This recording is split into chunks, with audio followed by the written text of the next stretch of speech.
Hello everyone, this is Shadow. Due to copyright restrictions on YouTube, I can't publish many of the audiobooks you love. That's why I've created a special paid service where you can enjoy over 300 high-quality audiobooks from platforms like Webnovel, Pocket FM, Audible, Wuxia, and more. Each novel comes as a one-time purchase, no subscriptions, no hidden fees. After payment, you'll receive full access via Telegram, along with all future updates for that novel. You'll find a wide selection of your favorite genres and titles, always in premium audio quality. Check the full list of available novels in the description. DM me now to get your favorite stories in audiobook form and start listening today. Also, you can request any novel so I can turn into audiobooks. Check out our Patreon for more details.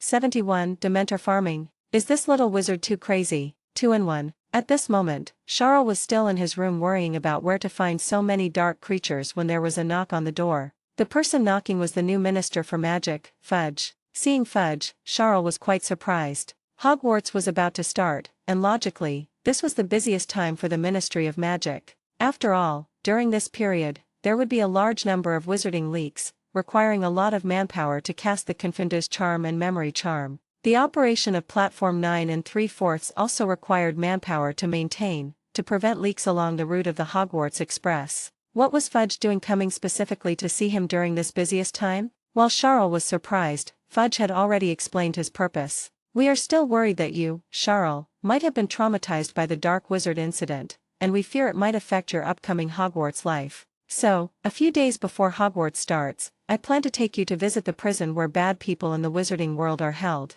This way, I believe you won't worry anymore about there being many dark wizards causing trouble in the wizarding world, and you can enjoy your Hogwarts life with peace of mind. I think you've also heard the name of this prison. That's right, it's Azkaban.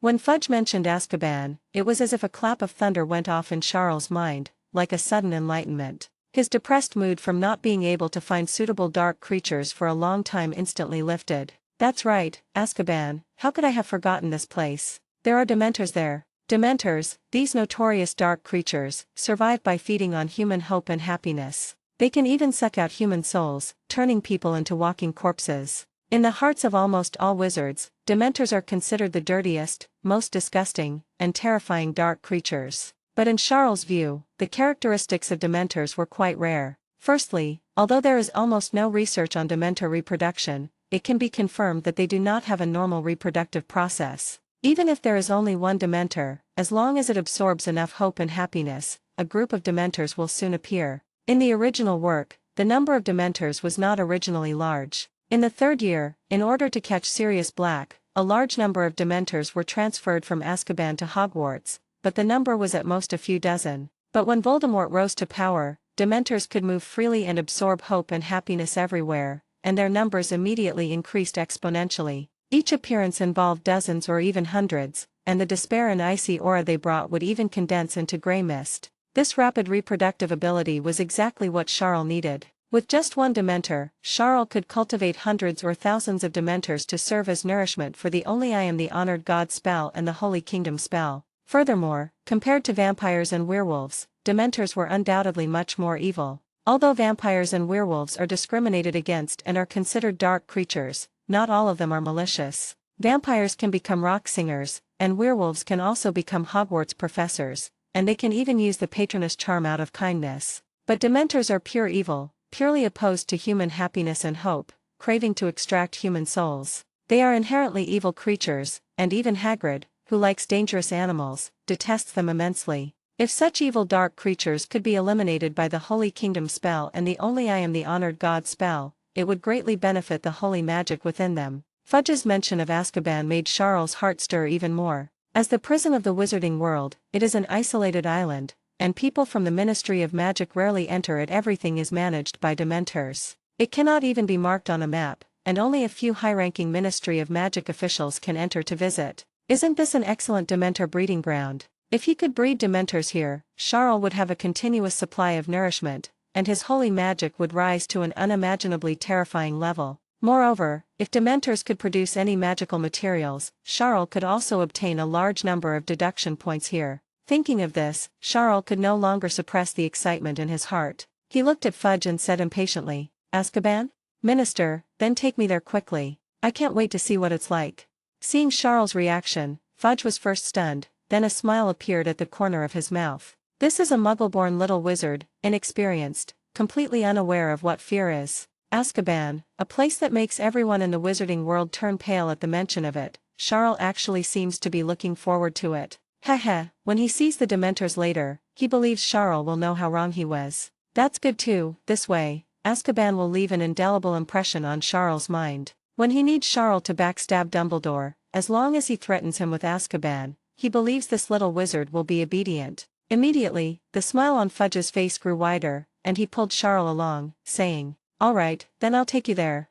Then, Fudge operated with Charles to a coast in the North Sea. Just arriving here, one could feel the foulness and heaviness of the air. The sea breeze blowing towards them was so gloomy, the waves churning in the sea were like monsters choosing their prey, and a small island shrouded in dark clouds in the distance was faintly visible. After looking at it, a good mood for the day seemed to disappear without a trace. That was Azkaban, where powerful anti-apparition magic had been cast. Even Fudge, the Minister of Magic, could only bring people in through specific Ministry of Magic ships. Soon, Fudge took Charles onto a ship. As the oars rowed by themselves, they gradually approached Azkaban. Before they even reached the shore, what came into view were tall, gaunt creatures wearing black cloaks and exuding a cold, despairing aura. These were the Dementors, creatures that struck fear into the hearts of the wizarding world. When they appeared, the air on the small boat became cold and despairing. Fudge's lips curved into a half-smile as he said to Charles, "See that? Those are Dementors. Aren't they particularly terrifying?" Charles lowered his head and softly said, "Yes." Seeing Charles' reaction, Fudge's smile deepened. He patted his shoulder as if comforting him. "But you don't need to worry too much. Those sent to Azkaban are all heinous murderers, fraudsters, dark wizards, and ambitious individuals. Charles, I think a young wizard like you shouldn't associate with such beings, right? Even if you did, you must have been deceived. The wizarding world is very lenient towards young wizards. If you ever get involved in some conspiracy, as long as you help the Ministry of Magic maintain fairness and justice, such a punishment won't fall upon you. Do you understand?"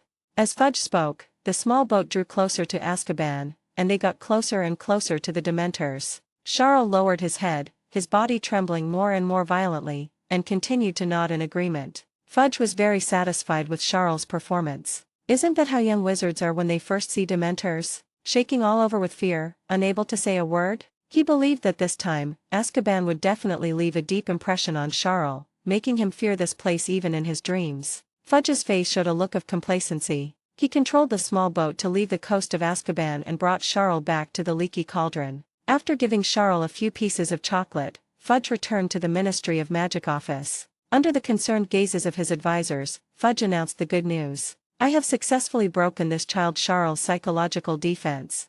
Next time, as long as I mention Azkaban, I think he will do anything to avoid this place, even backstabbing Dumbledore will be nothing. It seems that the matter of expelling Dumbledore is already a sure thing."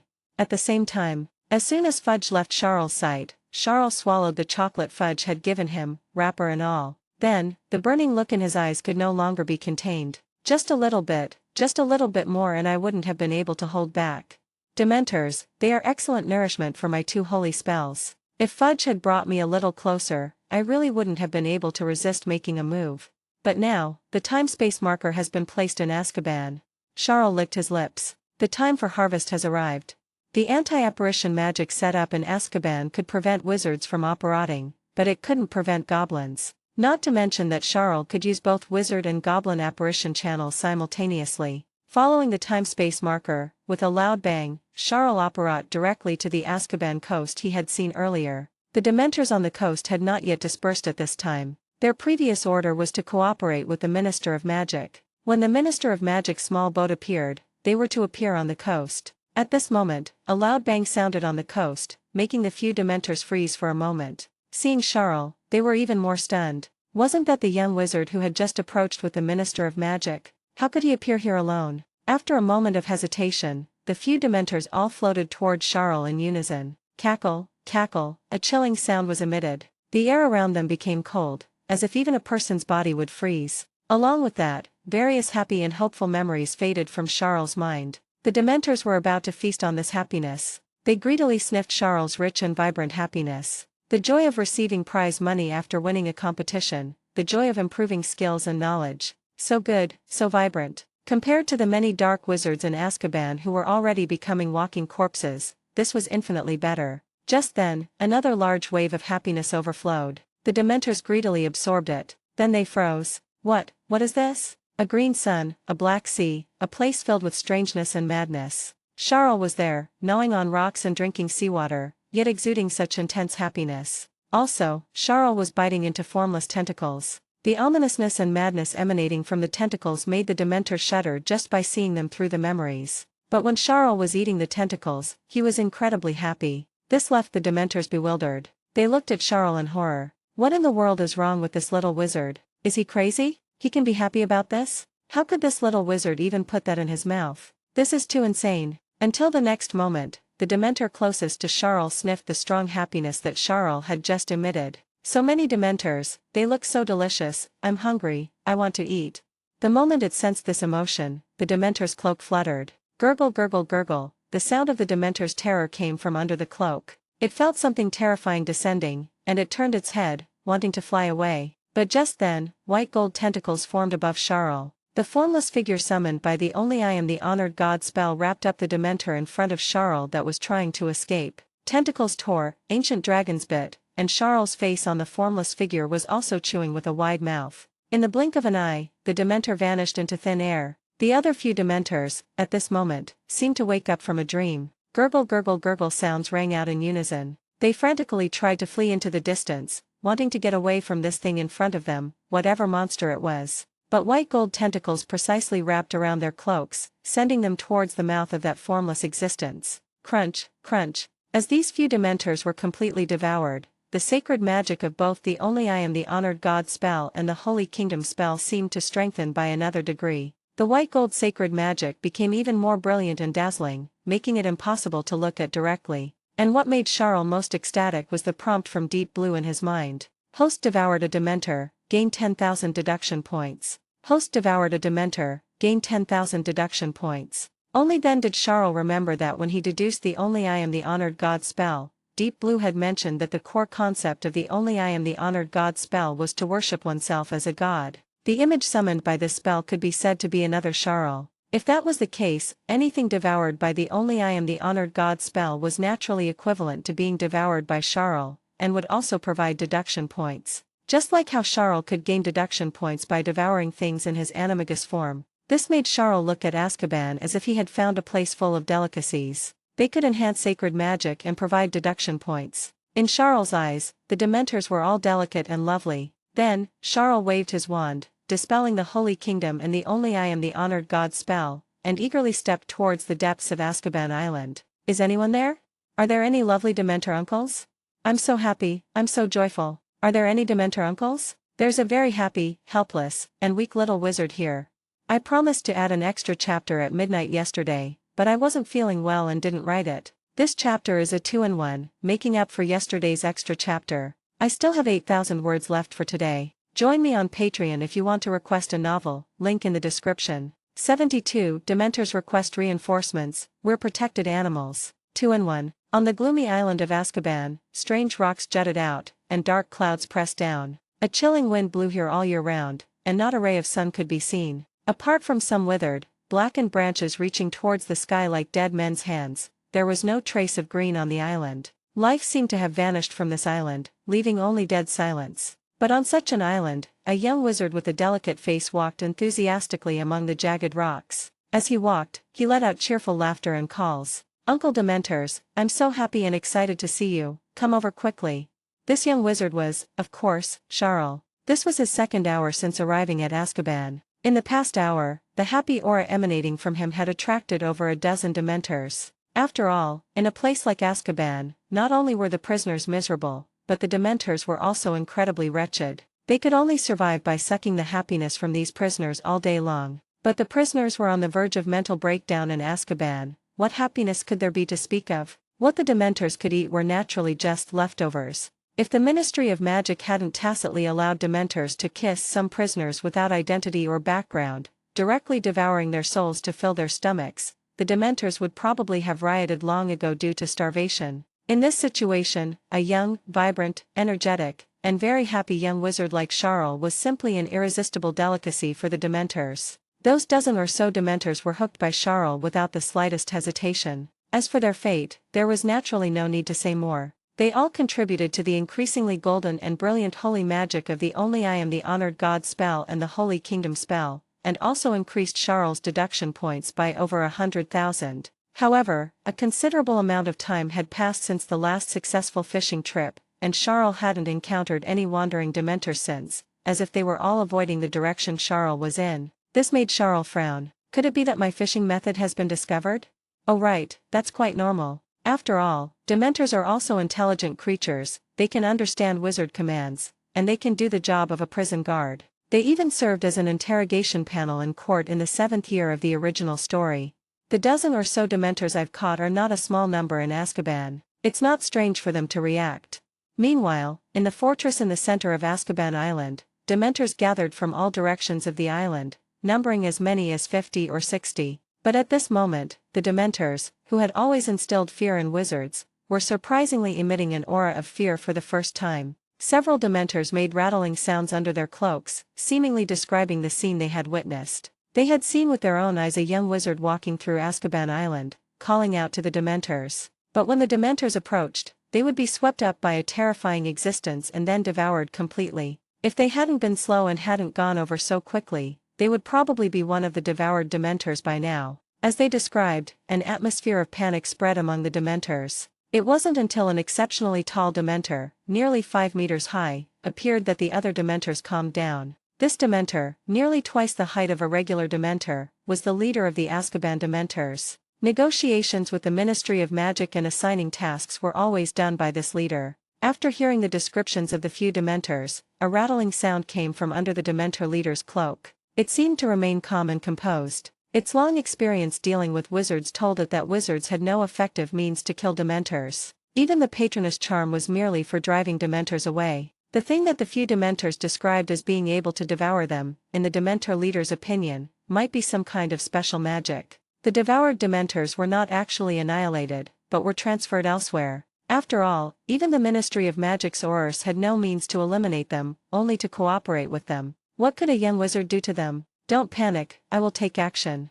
This was the meaning the Dementor leader conveyed to its subordinates. The Dementors also calmed down and gathered around the leader. In this area, the gathering of a large number of Dementors immediately caused a thick grey mist. Within the grey mist, there was nothing but despair and coldness. This was an anomaly that only occurred when Dementors appeared in large numbers. In such a grey mist, the threshold for wizards to summon their patroness would be further raised, and the coldness and despair they felt would become even more intense. Even if a wizard successfully summoned a patroness, an ordinary single patroness would not be able to contend with such a thick grey mist and would eventually dissipate completely. Even the elite Aurors of the Ministry of Magic, if surrounded by so many Dementors, would have almost no chance of escaping. This made the Dementor leader even more composed. No matter what method that young wizard you mentioned is using, since he came to Azkaban without instructions, according to our agreement with the Ministry of Magic, we have the right to enjoy his soul.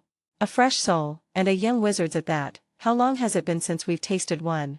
Just as the Dementors were drooling at their leader's words, suddenly, a platinum-white light appeared in the distance. The light shone from afar, and with just a sliver of it reaching them, the large amount of grey mist condensed by the Dementors began to hiss, like concentrated sulfuric acid poured into water, and started to boil violently. An unlucky Dementor was struck by the golden light, and in an instant, half of its body was annihilated. This sudden scene stunned the Dementors, and they all looked in that direction. Amidst the dazzling platinum-white light, a tall, indescribable figure stood on Azkaban Island. Most of its body was obscured by the platinum-white light, but just the parts that were revealed possessed a soul-stirring deterrent force. Wriggling platinum-white tentacles, amorphous, squirming flesh, a human face in the center of the flesh, and an extending dragon-like body. On an appearance that resembled an evil god, there was a dense layer of sacred magic, looking both contradictory and strangely harmonious. And beneath this figure, Charles looked at the grey mist at the central fortress of Azkaban Island,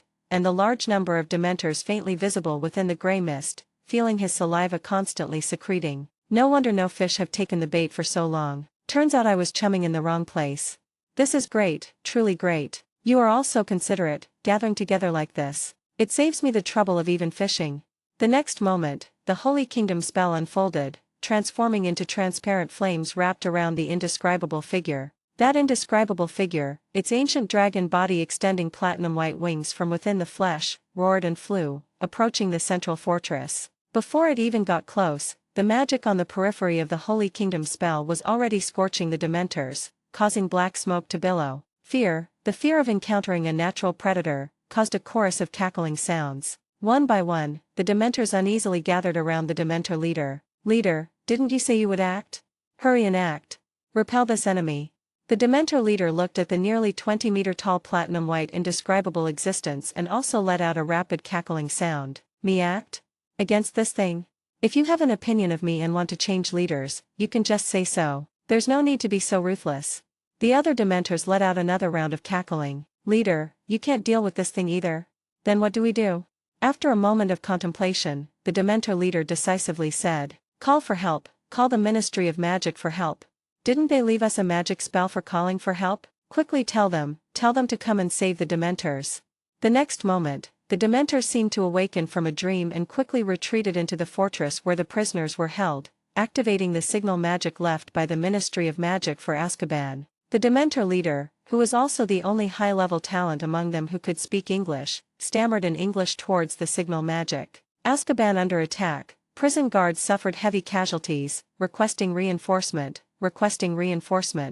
Dementors have always maintained close ties with the wizarding world. We are also a part of the wizarding world. We have contributed to Azkaban, we have shed blood for Azkaban, we cannot be forgotten. Help, come quickly and help."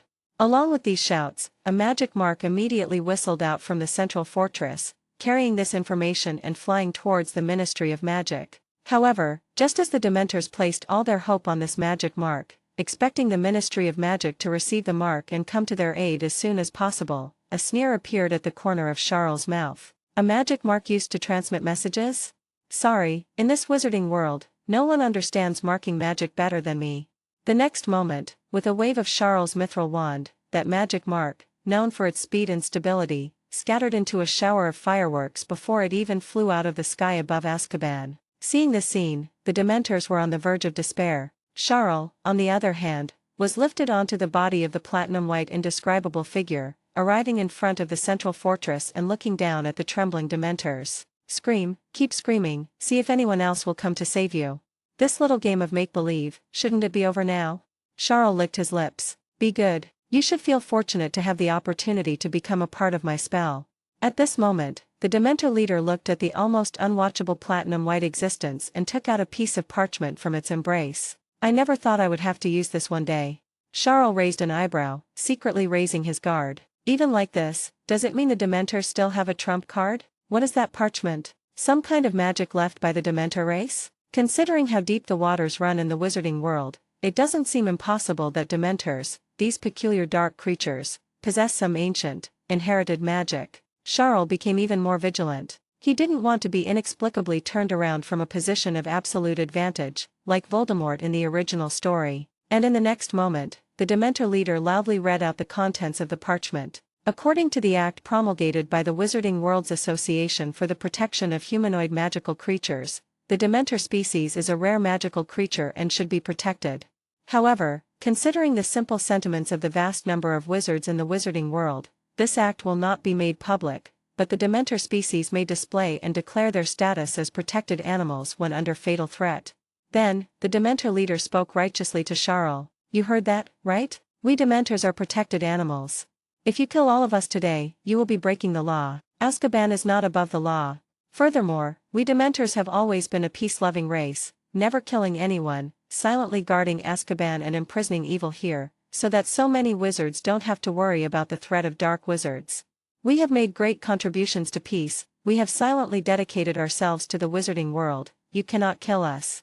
At this moment, the other Dementors were first stunned, then nodded repeatedly, expressing their complete agreement with their status as protected animals. Many other Dementors were gesticulating there, indicating how willing they were to dedicate themselves, living in this remote and desolate place, willing to be the guards of Azkaban, guarding Azkaban under such difficult conditions. They were simply messengers of peace, model workers of the wizarding world, and killing Dementors was inhumane. Charles was completely stunned by this act put on by the Dementors, then couldn't help but grin. The unspeakable demon god summoned by the only I am the honored god spell grabbed the Dementor leader and the strongest Dementors and stuffed them into its mouth, chewing them down with crunching sounds. Visibly, the white gold light on its body became a few shades richer and more brilliant. A deep blue prompt also sounded in Charles' mind, adding hundreds of thousands of deduction points. At this point, Charles looked at the remaining Dementors and said faintly, "From now on, you don't need to know any Wizarding World laws, you don't need to know any Ministry of Magic. Azkaban is no longer a prison for holding inmates, but..." Charles waved his wand, and the sign Azkaban Prison hanging on the central fortress changed into another line of text. Azkaban Dementor Breeding Base. Charles looked at the Dementors, revealing a kind smile. "Of course, Azkaban is your home after all, the place you rely on for survival, so you certainly have the right to express your opinions. So, regarding the issue of Dementor breeding in Azkaban, are there any Dementors present who object?"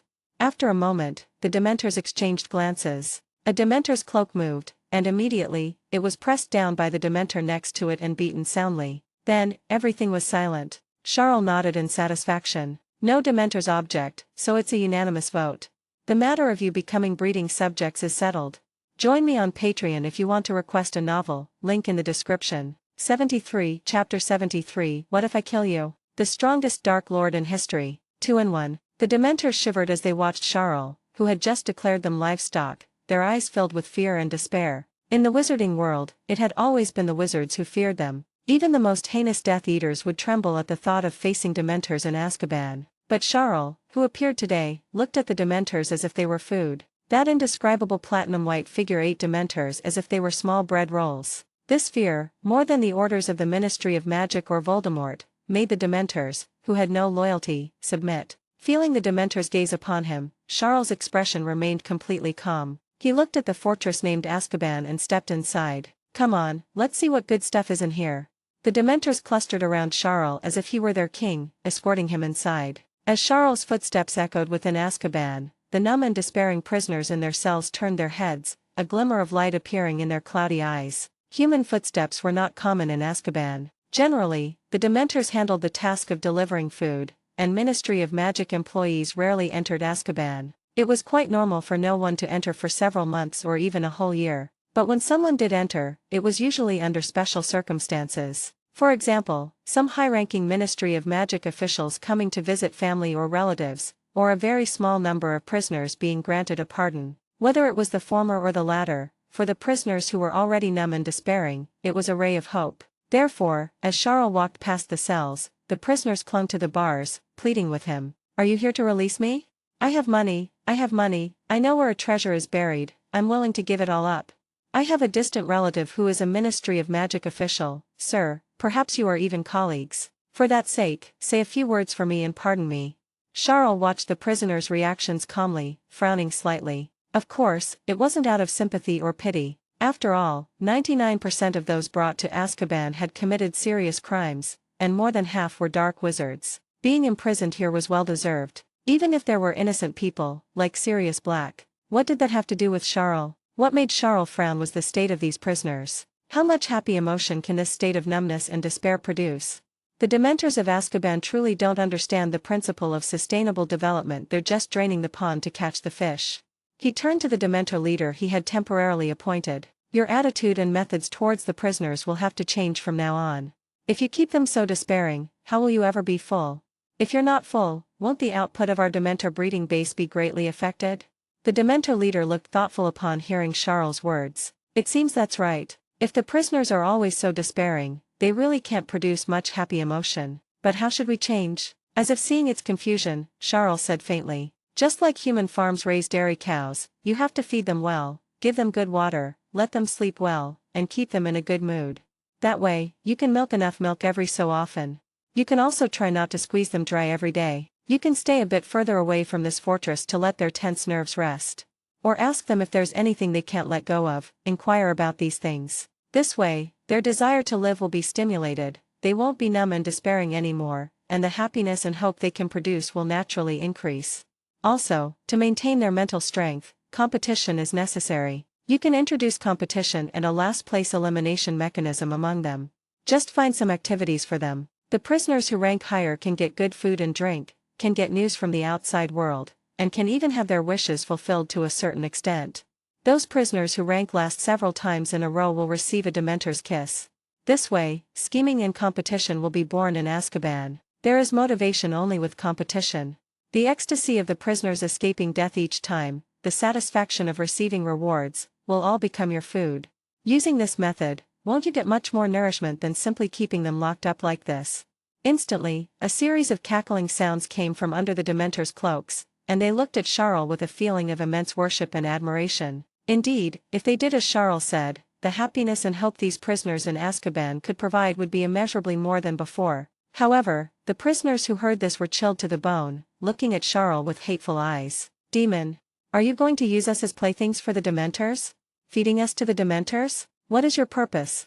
Several dark wizards couldn't contain their violent emotions and started cursing, spewing out all sorts of foul language. But the next moment, the cells fell silent. Because as Charles waved his wand, a series of thorns grew from the ground, piercing the dark wizards who had been cursing so horribly. Charles casually flicked his hand, and these bloody dark wizards were thrown among the Dementors. "They are yours." At Charles' command, the Dementors were overjoyed. Being able to devour several souls at once was something they couldn't have imagined before. It seemed that having a lawless and ruthless master wasn't necessarily a bad thing. When these dark wizards were greedily kissed by the Dementors, all that remained were their soulless, walking corpses. Charles waved his wand again, and a point of light fell, burning these husks to ash. At this moment, Charles looked at the dark wizards, who were now as silent as cicadas in winter, and the Azkaban cells, which had finally quieted down, and let out a long breath. "Very good, it's finally quiet. Then from now on, we will follow this rule. Any objections?"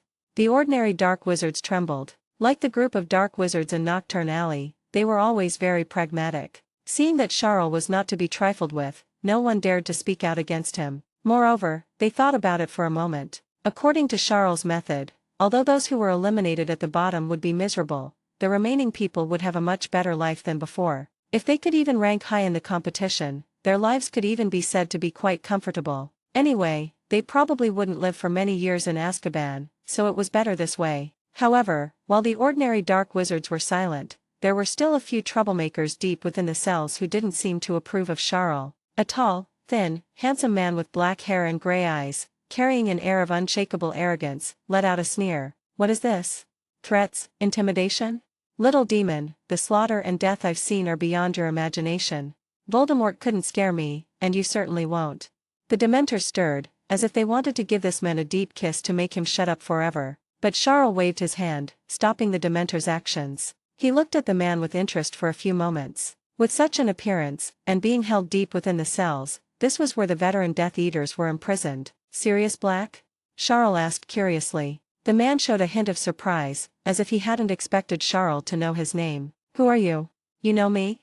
Without answering the man's question, Charles raised an eyebrow. He remembered Sirius Black, a quite popular character in the original story. After being imprisoned in Azkaban for over 10 years, upon seeing news of Harry Potter and Peter Pettigrew, he was still able to escape and go to protect Harry and punish the murderer without hesitation. This character and persistence were truly precious. Then he should be able to produce a lot of happiness and hope, right? High-quality food for the Dementors. Charles showed a smile and said faintly, "Not only do I know you, I also know the truth of what happened back then. The Fivelius charm was broken, the secret keeper betrayed the secret. In fact, the secret keeper wasn't you, it was Peter Pettigrew. Isn't that right?" Sirius Black's eyes widened, as if he hadn't expected Charles to reveal the truth of what happened back then in one go. Not only that, Charles looked at him and continued, "Do you want to know how Harry Potter is doing now? Tisk tisk, how miserable his past 11 years have been, living under someone else's roof, sleeping in a cupboard, wearing other people's old clothes. Do you want to know all this? Also, don't you want to know what Peter Pettigrew has been up to for the past 11 years? Sirius Black lunged at the railing, letting out a furious roar. "What did you say? Harry Potter is being abused? Peter Pettigrew is still alive? Tell me everything." Charles sneered. "Want to know? Then work hard to survive, contribute more happiness and hope, and when you've accumulated enough for a wish, I'll grant it. But for now, you must first be punished for your recent transgression." The next moment, Charles waved his hand casually, and Sirius Black flew out of the cell. The Dementors surrounded him, greedily sucking in the hope and anger that had suddenly intensified on him. Only when Sirius Black's expression was dull, almost idiotic, but with a trace of stubborn resilience remaining on his face, did Charles stop. He then threw Sirius back into the cell. Take good care of him. His resilience will be a great help in raising Dementors. There aren't many wizards of this level who are also so tenacious. Witnessing Charles' actions in dealing with Sirius, even the veteran Death Eaters deep within the cells fell silent, their eyes showing fear as they looked at Charles. They found it hard to imagine how a young wizard could possess such powerful strength and such a heart of stone. It was as if beneath the appearance of a young wizard, there was a mercenary adult hidden. But while the other veteran Death Eaters had shut up, only one deranged woman was still staring at Charles with her eyes like bulging light bulbs, letting out bursts of strange laughter. I won't play your bullshit games, your tricks don't scare me. You can't deal with me, and you wouldn't dare to deal with me. No one in the wizarding world dares to touch me, not even those Aurors from the Ministry of Magic. They caught me and put me in Azkaban, but look, who dares to touch me? The crazy woman excitedly pulled down her sleeve, revealing the dark mark on her arm, her eyes filled with pathological obsession and madness. Everyone knows I belong to the Master. The Master will return one day, and I will bask in the Master's glory. Who among you dares to touch me? The Master will not spare anyone who harms me. Charles looked at the crazy woman and called out her name. Bellatrix Lestrange? Voldemort's most fanatical loyalist, rumored to be Voldemort's woman. Bellatrix Lestrange first giggled, as if happy that Charles had called her Voldemort's woman. Immediately after, she angrily rebuked Charles. What are you, daring to speak the Master's name directly? Don't you know, the Master is... Before she could finish her sentence, Charles waved his wand, and Bellatrix Lestrange floated up. She was still laughing at this point, as if certain that Charles would be like those angry Aurors before, not daring to touch a single hair on her head. After all, who wouldn't be afraid of the Dark Lord who could return at any time? You won't kill me, you can't kill me, and you wouldn't dare to kill me. Facing her certain and deranged words, Charles sighed helplessly. Yes, Bellatrix Lestrange, a core force of the Death Eaters, and also related to many subsequent plot lines. If he killed her, the future plot would be in chaos. But so what? Charles murmured. No one is unkillable. The world will keep turning without anyone. Plot, fate, if it's messed up, it's messed up. I've already got a cheat, and I still have to rely on the plot. That's too embarrassing. Charles' low murmur made Bellatrix Lestrange look confused. What are you saying? Hurry up and put me down. The next moment, Charles smiled. You didn't hear clearly, so I'll tell you again. What I just said was, you're going to die, and Voldemort won't be able to save you even if he comes. Immediately, Charles waved his wand decisively. Bellatrix Lestrange, the infamous Death Eater and a cornerstone of Voldemort's future resurgence, had her neck snap with a crisp crack. Her madness was permanently cured, a prescription personally written by Charles. Next, Charles' gaze swept over the faces of the remaining senior Death Eaters, who were filled with terror. Now, I presume no one is eager to step forward and say anything. At this moment, even the most fanatical senior Death Eaters lowered their heads in submission and obedience. Charles raised his wand once more. Since you acknowledge yourselves as members of the Azkaban Dementor breeding base, your previous identification numbers are no longer valid. Everything of the past is illusory from now on, your sole focus will be on raising Dementors. As he waved his wand, under the horrified gazes of both the Azkaban prisoners and the Dementors, the dark marks on the Death Eaters' wrists actually faded into nothingness. The dark mark, which the entire wizarding world was helpless against and found impossible to remove, was this simple to erase for Charles, who had reached the pinnacle of marking magic. And replacing the dark mark, one by one, unique marks belonging to Charles were branded onto all the prisoners. After completing this, Charles finally walked out of the Azkaban cells. Behind Charles, the prisoners, who had just processed what happened, collectively gasped. The Death Eaters, even more so, looked as if they had seen a ghost, staring at the vanished dark marks on their bodies and the new marks that had replaced them. What did he do? He erased the mark of the Master. Ah no, the Dark Lord, the mysterious person. Who exactly is he? A senior Death Eater swallowed hard, a look of awe in his eyes. I don't know who he is, I only know that to be able to do something like this at the age of a young wizard. Perhaps, what we witnessed today is the birth of the most powerful Dark Lord in history. I updated 12,000 words today, fulfilling both the chapter ode from yesterday and today's 10,000 word update. I'm not feeling well, so I really can't add more chapters. Thank you all for your support. Join me on Patreon if you want to request a novel, link in the description. 74. Extreme Divinity, Soul Extraction, the most powerful Dark Lord in history.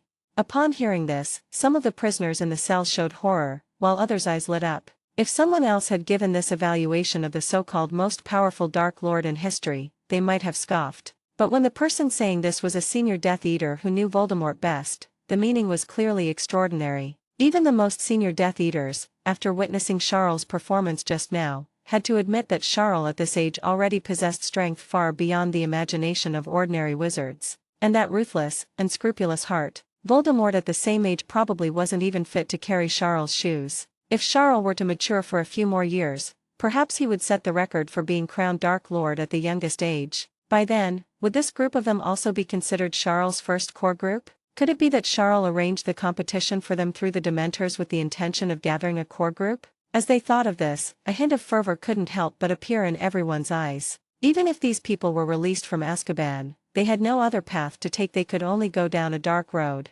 Pledging allegiance to Charles, this promising young Dark Lord, was not a bad idea. Thus, a thought couldn't help but surface in the minds of everyone who had previously resisted the so-called elimination system. I must perform well and strive to meet the expectations of this young Dark Lord. By then, perhaps I will be released from Azkaban and even be entrusted with important responsibilities. The atmosphere of despair and numbness that had originally filled the Azkaban cells suddenly became vibrant. At this moment, the Dementors surrounding Charles as he left Azkaban also sensed the change in the cells. The food, which was incredibly delicious to them, was continuously emanating, causing them to involuntarily open their mouths wide and begin to feast. Even though they were eating so freely, hope was still continuously being born in Azkaban. For a time, the Dementors were even more convinced of Charles. This one was not only incredibly strong and had a great future, but he could truly fill the stomachs of them, the Dementors. Anyway, in the wizarding world, Dementors were just a protected species.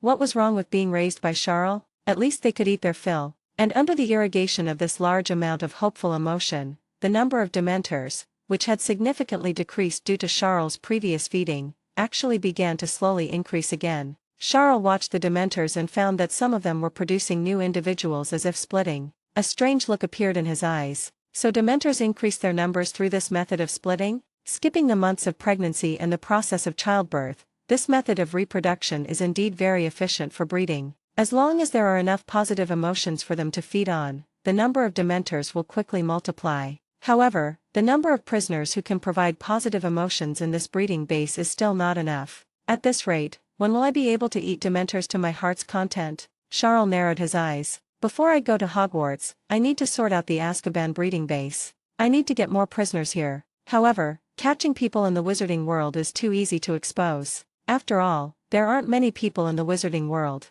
It's best to act in the Muggle world. With the undetectable extension charm to eliminate traces, the Ministry of Magic won't be able to detect that this was done by a wizard. With the loud crack of apparition, Charles stepped out of Diagon Alley and into the bustling streets of London. It was already early morning, and the newsboys were already shouting out the hot topics of the day. Headline news: the world's richest drug lord, Pablo Escobar, has surrendered to the Colombian government. He is allowed to be held in the luxurious prison he built himself.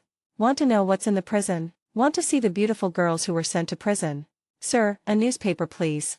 Charles raised an eyebrow. It was 1991, and in his impression, something like this world-shaking news had indeed happened around this time in his previous life. Then, Charles bought a newspaper from the newsboy. Seeing the bright smile of Pablo Escobar, the world's biggest drug lord, on the newspaper, his dusty memories became clear again. A notorious drug lord could actually make a country's government compromise with him and allow him to be imprisoned in his own private prison. The prison had a casino, a spa, a bar, a nightclub, and even a private helicopter pad. It was less a prison and more an extremely luxurious resort and recuperation club. In his previous life, Charles was both envious and hateful of this. Look how exciting other people's lives were. A drug lord could make the government bow down, awesome. But now, as Charles looked at the smiling drug lord Pablo, only one thought remained in his mind. Look how happy and bright his smile is. And his subordinates beside him, each one smiling even brighter. It seems this is a cheerful and optimistic criminal group, and quite numerous.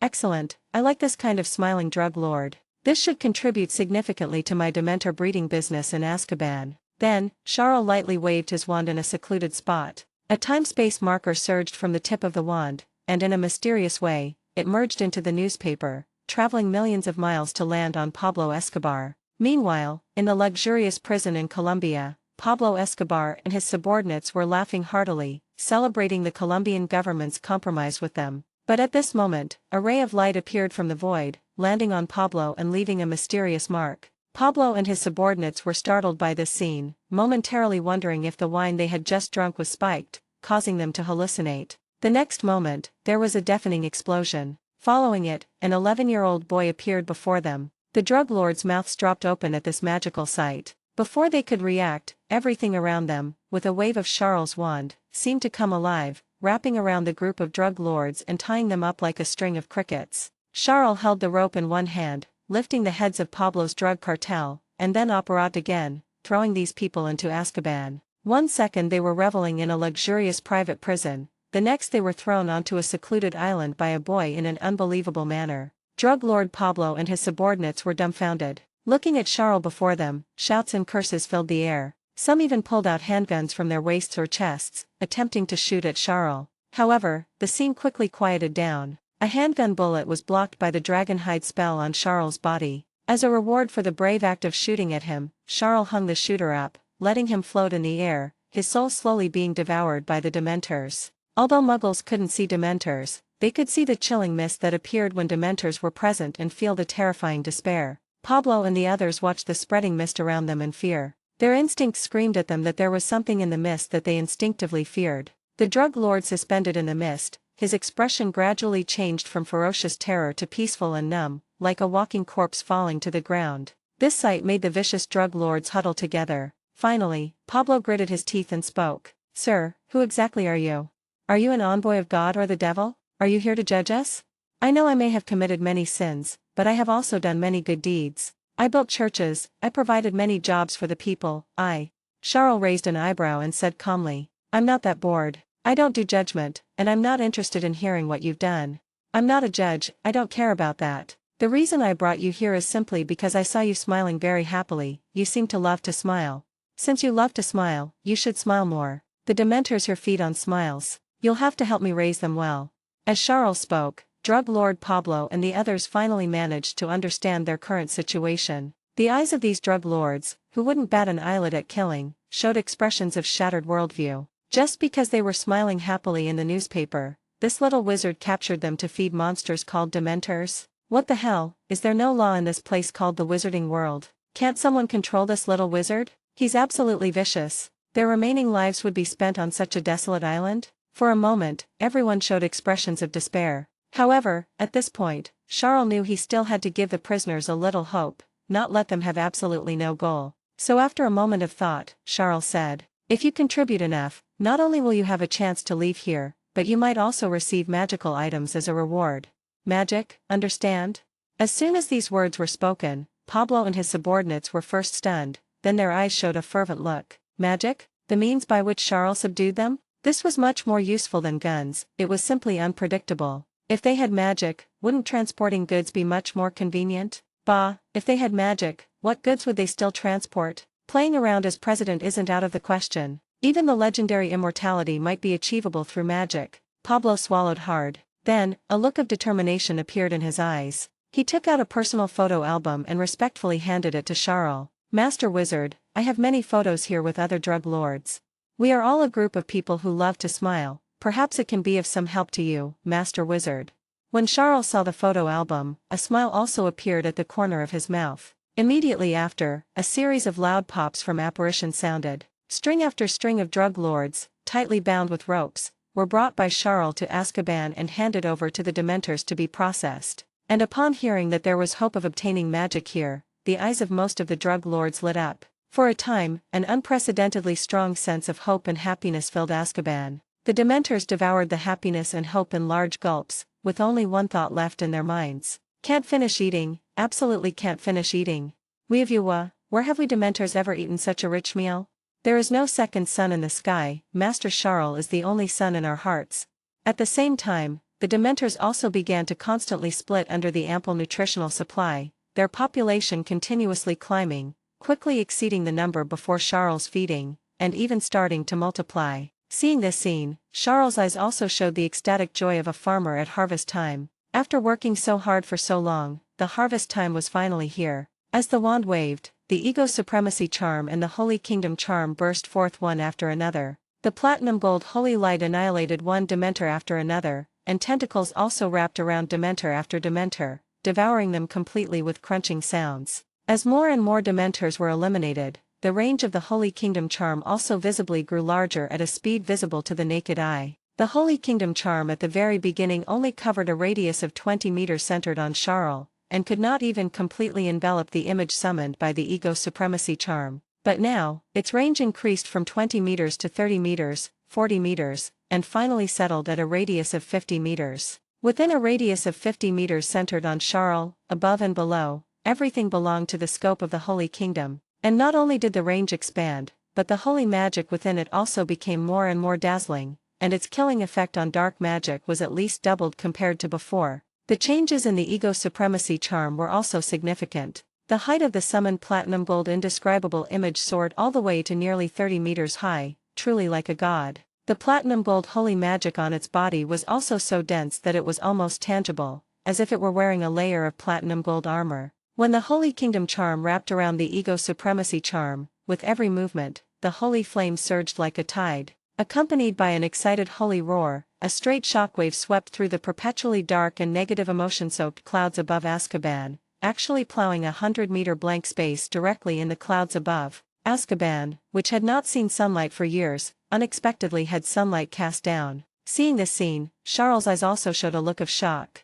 The power of the two holy magic spells had more than doubled. When combined, the power was at least 3 times that of before. If he could continue to eat Dementors like this, Charles believed that he would let this magical world experience what ultimate holiness was. In addition to the soaring power of the holy magic spells, Charles' deduction points also surged by a large margin due to this wave of devouring Dementors just now. In such a short period of time, the deduction points surged by over 1 million. Dementors are indeed extremely evil dark creatures in the magical world, and the magic they contain is quite impressive, providing a huge amount of points. A dozen Dementors combined are almost comparable to a fire dragon, and in addition to these gains, Charles had an unexpected surprise. Deep Blue sounded a prompt in Charles' mind. Host has obtained high-level soul-type material. The points required for deducing soul-related magic will be greatly reduced. Host has witnessed the Dementor's kiss multiple times and witnessed the entire process of soul stripping, obtaining knowledge available for deduction, soul extraction.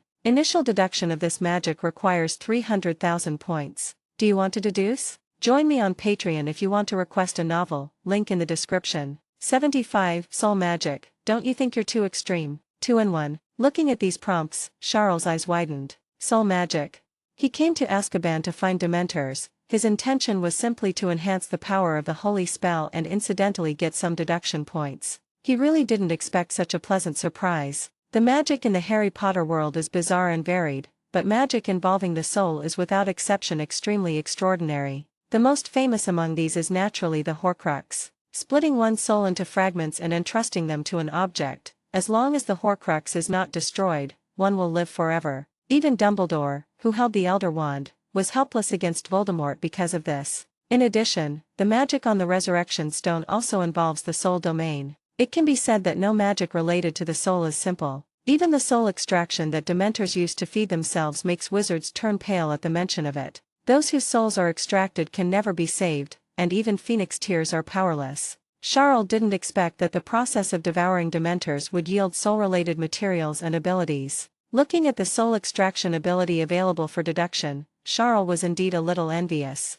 In the original work, this ability seemed to never work when used by Dementors. After all, it was indeed a bit troublesome and slow to activate. But if Charles were to perform a few deductions, he believed the soul extraction ability would become much more flexible and faster. At that time, the true power of this ability would also be revealed. After all, soul extraction ignores protective spells, just like the Dementor's kiss. Protective spells like the shield charm simply can't block it. This is different from the spellbreaking effect of Charles' Night Edge spell and Sunless Sun spell. It directly ignores all of the enemy's magical defenses. If a soul extraction is used unexpectedly, even Dumbledore might stumble. However, after the initial envy, Charles temporarily suppressed the urge to put points into the soul extraction ability. After all, his current combat methods were already quite sufficient, and his strength in wizard form was enough to defeat most Hogwarts professors. If he used his Oxio form, one ancient dragon roar would definitely be at the top tier of destructive power.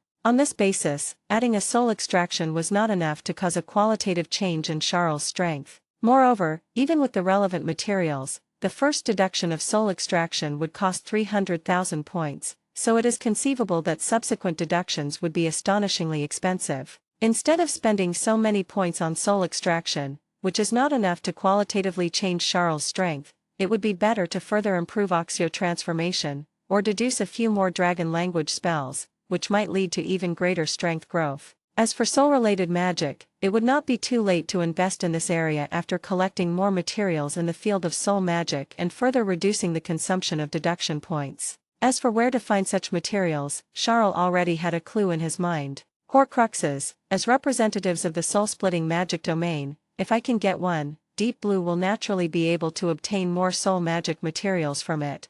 If it's Voldemort's Horcrux, the value will be even higher, because this may be one of the few examples of multiple soul splits in the history of magic. The locket is a bit troublesome to find, Nagini is also hard to find, and the diary has to be found at Malfoy's house. As for Hufflepuff's cup, it's in Bellatrix Lestrange's vault at Gringotts. I just killed Bellatrix Lestrange, so opening this vault should be relatively simple.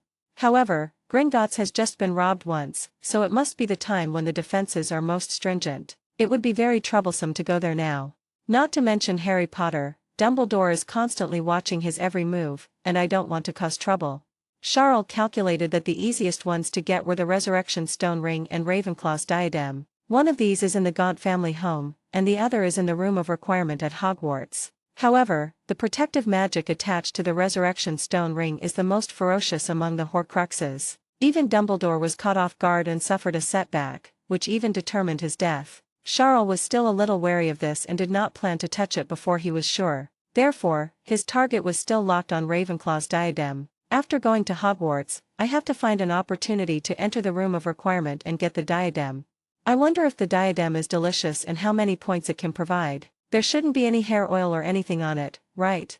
Thoughts flickered in Charles' mind. Then, his attention returned to the Dementors in Azkaban. During the time he was concentrating and thinking, the number of Dementors that had been continuously devoured had increased again, even exceeding the previous number by a lot. Dense figures in black cloaks wandered in the grey thick fog. The air was so cold it was almost freezing. If there were other wizards here, they would probably be scared to death. Even if they had mastered the Patronus charm, in the face of this density of Dementors, they probably wouldn't be able to dispel them. But Charles frowned. The number of Dementors had increased significantly, but the drug dealers and their subordinates that Charles had captured earlier totaled hundreds. When they were first captured and had not been absorbed by the Dementors, the happiness and hope they could generate were the most abundant. Coupled with the hope of gaining magic, the happiness and hope emanating from these drug dealers had not completely dissipated even now. Logically speaking, the number of Dementors should have been able to increase further. However, the Dementors had unanimously stopped reproducing.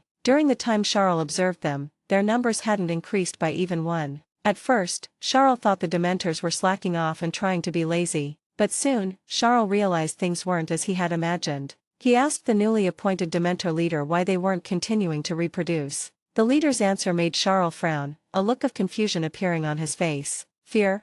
You mean, the Dementor's instincts tell you that you can't continue reproducing now, that this number is the limit, otherwise more and more Dementors will attract something terrifying. What exactly is that terrifying thing? Charles pressed the Dementor leader, but the leader couldn't explain, only stammering in English. I don't know either. This feeling of fear is like an instinct that has flowed in our bloodline since the ancient times when Dementors were born. Just like humans are afraid of snakes, that's a nature passed down from ancient times. Our fear is even stronger, like facing an irresistible natural predator. Once our numbers are too large, it will alarm them. Fear is stopping us from increasing our numbers. We cannot resist this instinct. Charles' brows furrowed even tighter. Fear flowing in the Dementor's bloodline from ancient times? Ancient times again? Including this time, Charles had heard terms related to the ancient era more than once in reality. The ancient spatial passage mentioned by the goblins that had existed since ancient times, the ancient ones and great old ones that Dak kept talking about, and now the Dementors also mentioned the ancient era. What exactly was in that era? With these questions in mind, Charles looked at the Dementor population whose numbers had stopped growing, his expression gradually sinking. Dementor farming was related to the infinite growth of his holy spell and could also provide him with a large amount of deduction points. If he could only maintain the current scale, it would undoubtedly greatly reduce Charles' resource acquisition speed. After all, as Charles observed, although Dementors didn't need gestation and childbirth to reproduce, a single Dementor couldn't split continuously in a short period. Newborn Dementors also needed some time to grow before they could split into new individuals. With the population size limited, the Dementor output would naturally decrease. According to Charles' estimation, if it remained at this scale, he could probably get 1,000,000 points by harvesting once a month in Azkaban. Although this was already a very generous income, compared to Charles' seemingly bottomless need for deduction points, it was stretched thin. Currently, Charles could barely make ends meet with his existing stock, plus the extra income he could get after going to Hogwarts, and even considering the points he would get from dismantling the Dragon Blood Sea in the future. But if the problem of the Dementor population limit was not solved, Charles' speed of strength improvement would inevitably be restricted. Charles' expression sank. Let's find some research materials. Perhaps I can get some explanations. The next moment, he left Azkaban and appeared in Diagon Alley. Charles walked into Flourish and Blots. The staff at Flourish and Blots naturally recognized this big customer and quickly came over to serve him eagerly. "Mr. Charles, what kind of books do you need?" Charles said. "I want books on magical creature farming." Hearing this, although the staff was a little surprised, their good professional quality made them smile and say without hesitation, "No problem, magical creature farming is a profound subject, there is a lot of information, and our bookstore is very well stocked. Whether it's owl farming, toad farming, or other rarer magical creatures, we have information here." "What kind of farming information do you need?" Charles said. "Do you have information on farming Dementors?" The staff member was smiling broadly, about to nod repeatedly, but in the next moment, the expression on their face gradually stiffened. "Excuse me, perhaps my hearing hasn't been very good lately, I didn't hear clearly." What did you say you want to farm?" Charles repeated. "Farming Dementors, do you have any reference books on that?" After hearing Charles' request clearly, the staff member showed an expression that seemed to say they didn't know what to say. What are you farming Dementors for?" Charles said as if it were the most natural thing in the world. "Because Dementors are cute. Don't you think their cackling sounds are adorable? Also, Dementors are treasures all over. Leaving aside everything else, just their black cloaks alone, if recycled and reused, would be worth a considerable amount." The store clerk's worldview was on the verge of shattering. Someone in the magical world actually thought Dementors were cute. Even saying that Acromantulas were cute would be more normal than saying Dementors were cute. The clerk looked at Charles with a concerned expression. "Mr. Charles, are you alright? Should we send you to the psychiatric ward at St. Mungo's Hospital for a checkup?"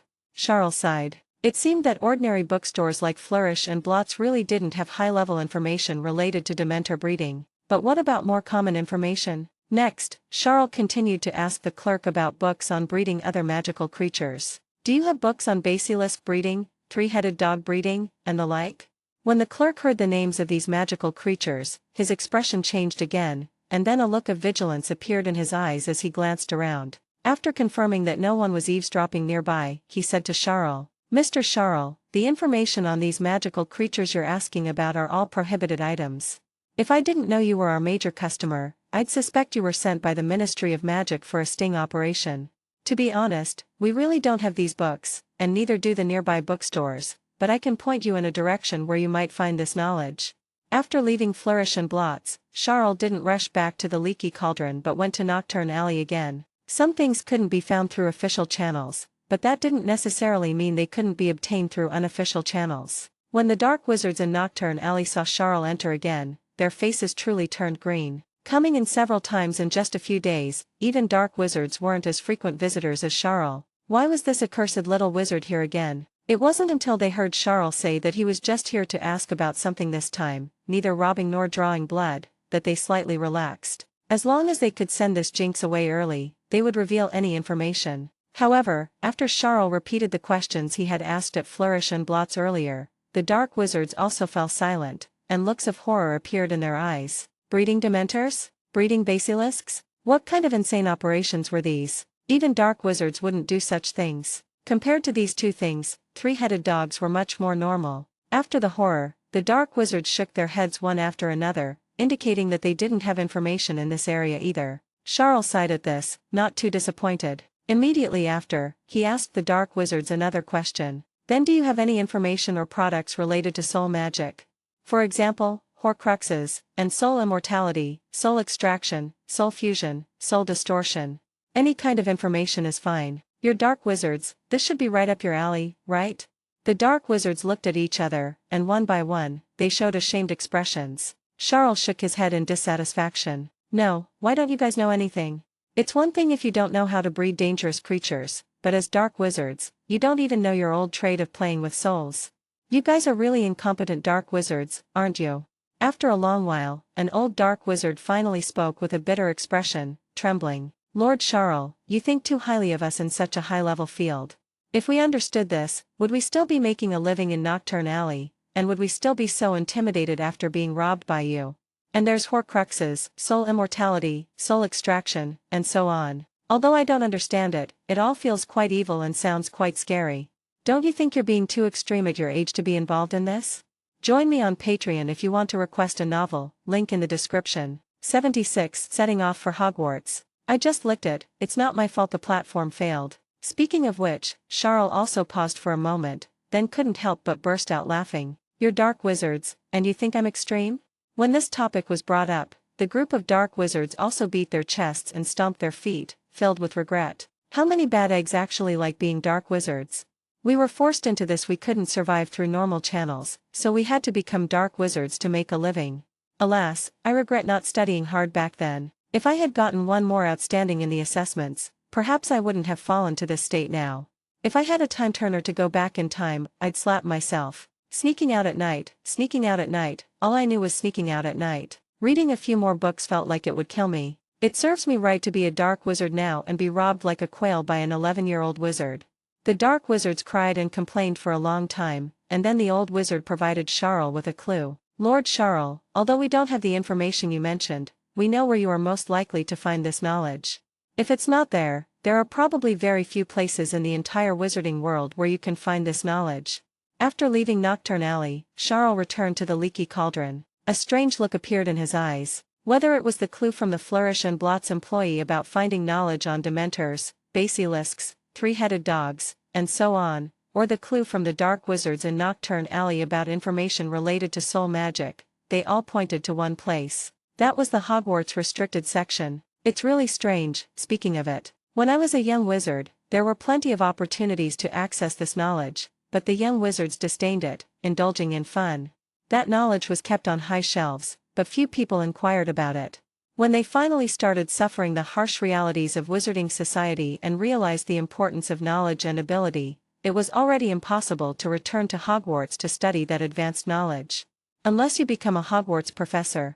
Speaking of which, Hogwarts professors are generally powerful, and the position of Hogwarts professor is so sought after. Perhaps there are factors related to this.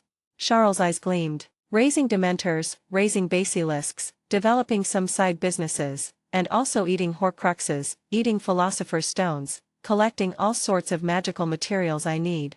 All of this seems to be inseparable from Hogwarts.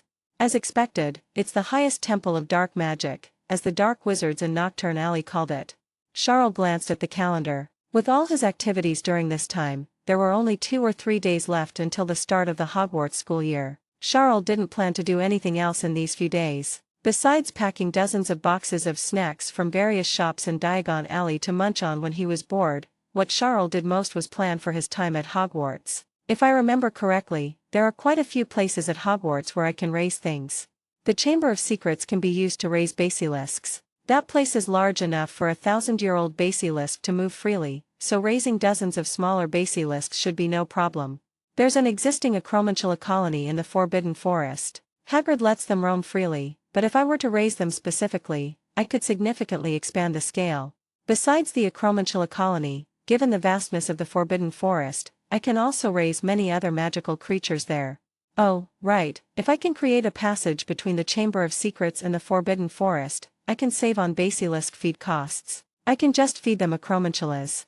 Those acromantulas that aren't producing venom actively can all be fed to the basilisks. Also, there's the room of requirement. I can't raise animals here or conjure food, but I can create several rooms with constant temperature and humidity to grow some plants. Things like biting cabbage, devil's snare, mandrakes, and so on, whether eaten raw or used to brew potions, they're all quite good. As for their fertilizer, I'll use basilisk and acromantula droppings, not spending an extra penny. Oh, right, there's also the Black Lake. I can do aquaculture in the Black Lake. With these few breeding bases set up, resources might even circulate internally, without spending any money on feed. It's entirely possible to create a small ecological chain version of the wizarding world. Charles' eyes lit up. Develop breeding, occasionally eat a Horcrux, get a Philosopher's Stone. What a fulfilling school life. 2 days later, carrying his packed boxes and a plan to utilize every hidden space at Hogwarts, Charles left the leaky cauldron, where he had been living for a long time, and headed to King's Cross Station amidst the crowds. While Charles was planning his life at Hogwarts, in the Hogwarts headmaster's office, Dumbledore was also thinking about his plans for the savior, Harry Potter. Harry Potter is, of course, a Gryffindor. So, as a Gryffindor, attending classes during the day and sneaking out at night is perfectly normal. The Potter family's invisibility cloak must be arranged for him. Also, I need to give Snape something to hope for. I'll let him protect Harry Potter. Let me think, what else? Oh, right, Quidditch. Harry will definitely inherit James's Quidditch talent. I can arrange for him to join the Quidditch team in his first year. This will also help him gain the affection of Gryffindor. Also, in the first school year, I need to see what Harry Potter's character is like. Tests are essential. Dumbledore paced back and forth, reviewing all the arrangements for Harry Potter in his mind. Then, his gaze fell upon the list of new students for the year, contemplating who Harry Potter's companions should be. Ron Weasley. This candidate was the first to be confirmed by Dumbledore. After all, the Weasley family was part of Dumbledore's core support base. Mr. and Mrs. Weasley were key members of the Order of the Phoenix, so Ron Weasley had to be by Harry Potter's side. As for the next candidate, Dumbledore considered carefully before settling on Hermione Granger. Having a Muggle-born friend by his side can ensure that Harry Potter is not poisoned by blood purity theories, naturally putting him in opposition to those wizards who advocate for blood purity. Furthermore, this little witch has qualities that boys don't. This Miss Granger is said to be a top student, which is even better. After circling Hermione Granger's name, Dumbledore's finger moved to another name, Charles Evans. This is possibly the most talented student Hogwarts has seen in years. I was just thinking that if it were only Ron Weasley and Hermione Granger, Harry Potter's closest friends would still lack a character with powerful strength who could provide combat power at critical moments. Charles can fill this gap and become a stable cornerstone for the team. Most importantly, through McGonagall's observation at Ollivander's wand shop, this child Charles is naturally righteous and incompatible with darkness. His sacred magic can be said to be the bane of darkness. Also, his gluttonous trait is quite similar to Hufflepuff. The little badgers have always been harmless and won't steal Harry Potter's thunder. The more Dumbledore thought about it, the more he felt this arrangement was brilliant. 2 days later, it was time for Hogwarts to start. Dumbledore looked at the clock, a look of anticipation in his eyes. Counting the time, a few of the children I arranged should be meeting at platform 9 3/4 by now. Just then, an owl suddenly flapped its wings, desperately hitting the headmaster's office window. After Dumbledore opened the window, a letter was thrown in. Dumbledore tore open the letter and suddenly stood up, his face full of shock. What? Platform 9 3/4 suddenly stopped working, and the young wizards and parents are about to block King's Cross Station. How is this possible? I checked platform 9 3/4 before, and the magic there was fine. Meanwhile, on the Hogwarts Express, where most carriages were empty, Charles sat alone in a compartment, a hint of guilt on his face. I just couldn't resist licking platform 9 3/4 and sucking up some deduction points. It's a habit, I really only licked it once, not even one more lick. This platform failing, it shouldn't be blamed on me, right? Join me on Patreon if you want to request a novel, link in the description. 77, Chapter 77, Soloing Dumbledore, Deduce a Clemency. By this time, King's Cross Station was in utter chaos. Large numbers of young wizards and their parents were stranded under the strange gazes of muggles because they couldn't enter platform 9 3/4. Several wizards, refusing to believe there was a problem with the platform despite repeated warnings from Ministry of Magic staff, stubbornly charged into the platform anyway, only to be taken to St. Mungo's Hospital for treatment. The station was a scene of disaster. Countless young wizards and their parents were complaining, especially the parents of Muggle-born young wizards, whose impression of Hogwarts and the wizarding world had hit a new low. Good heavens, the design of platform 9 3/4 is utterly idiotic. Even more idiotic is that we have to run full tilt into it. Now the most idiotic thing has happened, it can actually fail. You can never be sure if you'll successfully run through or just get a big bump on your head. Is this what wizards are like? Honestly, I regret agreeing to let my child study magic. Is it too late to withdraw now? Some wizards were even more unfortunate, having experienced similar incidents twice in a row. For example, the Hermione Granger family. The three of them were looking speechlessly at platform 9 3/4, experiencing this familiar feeling. Why familiar? Because the last time they needed to enter Diagon Alley to buy things, the passage had a similar problem. They waited there for several hours before Ministry of Magic personnel finally repaired the entrance. And now, just when they needed to catch the train, it happened again? Hermione clenched her teeth tightly, stamping her foot in frustration. She had seen Charles in the crowd earlier and had been thinking of going up to talk to him. But Charles had just gone through shortly before, and then the passage broke, exactly like the time in Diagon Alley, making Hermione miss the chance to talk to Charles. Hermione felt a wave of frustration. I wanted to compare with Charles and see who knew more magic. Although all previous competitions ended with Charles crushing me, it might not be the case with magic. Hermione was quite optimistic. Since she started learning magic, she had been constantly practicing spells.